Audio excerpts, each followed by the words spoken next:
Brought to you by Dandruff हटाउनुहोस् मात्र एक वाशमा Head and Shoulders.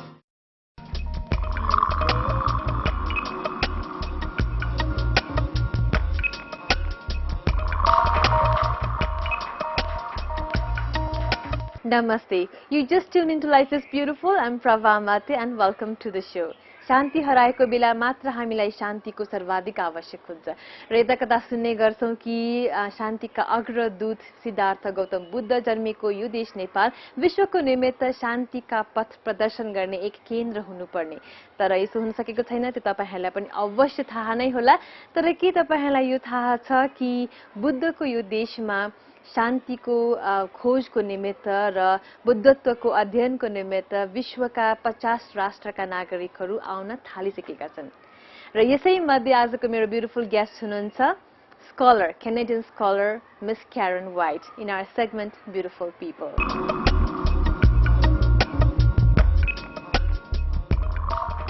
To my immediate right today I have Karen White, who is assisting IBA, International Buddhist Academy, where hundreds of international students come from different parts of the world to learn Buddhism in Nepal. So welcome to Life is Beautiful. Thank you so much, Prava. I'm very happy to be here with you. Okay, first of all, tell us about your life in Canada. Oh my goodness, I've had so many lives.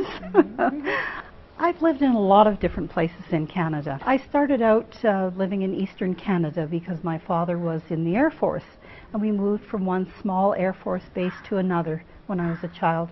I was very, very lucky because all of these places were isolated. They were in the middle of nature.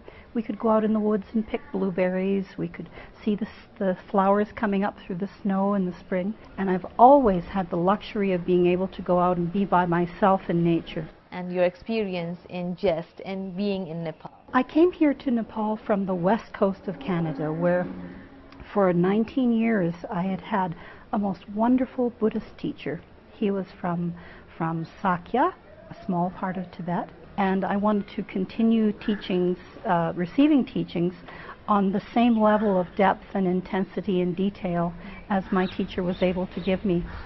He was getting quite old and he's passed away, and this was my reason for eventually coming to Nepal, where there are so many more Buddhists, so many temples. Nepal is a very special place. I really enjoy being here. What made you decide to incline towards Buddhism? My mother was someone who read a great deal about Buddhism. We had many, many books at home. Picture books, the Life series book on world religions. And she was a very peaceful person, but very, very strong, very determined. She fought for her ideas. Having gone through the Second World War, she was an anti-war woman, and she worked politically for peace in Canada behind the scenes in political parties for many, many years.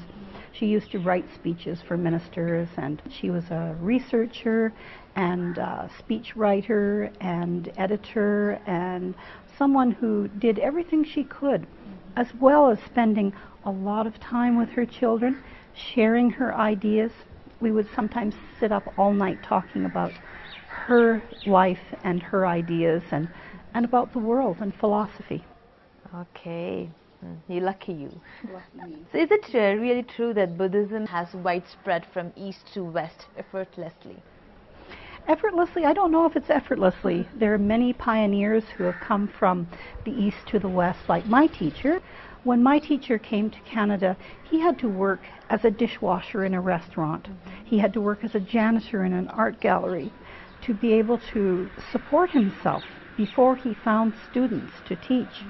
And he did this because he knew he had so much to give, and he wanted to share it with people who had no knowledge of it. This was his gift to the world, and it's not easy sometimes to give your gifts. Do you think that morality has declined globally?